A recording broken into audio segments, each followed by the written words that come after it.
Bundan qabaqki paylaşımlarımda bildirmişdim ki, bu üzdən İraqları bu hakimiyyət dəstəkləyir. Buna görə ki, insanları bir növ manipulyasiya edirlər və bu üzdən İraqları gündəmdə saxlayaraq real hadisələrdən çox adamın xəbəri olmur. Baxın, Vəlzal adlı üzdən İraq adını belə bilmədiyi nazirlik tərəfindən konsertinə icazə verildiyini TikTok platformasında hər kəsə bildirir. Adını ona görə bilmir ki, bu nazirliyin, çünki kimsə tərəfindən bunun üçün icazə alıb və sonradan bu üzdən İraqa bildiriblər. Bunu da təbii ki, eləyən hakimiyyətdən hansısa şəxslərdir.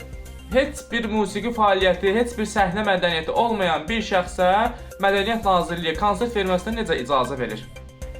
Amma o qədər xanəndələrimiz var ki, bu hökumət tərəfindən heç bir dəstəkləri olmadığına görə tanınmırlar.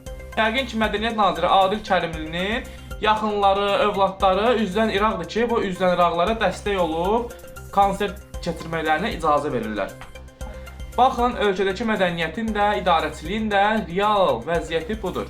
Bununla cəmiyyətə belə bir mesaj ötürürlər ki, sizin səviyyəniz də budur, siz buna layiqsiniz. Sponsor olanlar da, təşkil edənlər də, dəstək olanlar da, orada tamaşaçı qismində iştirak edənlər də elə üzdən İraqlardır.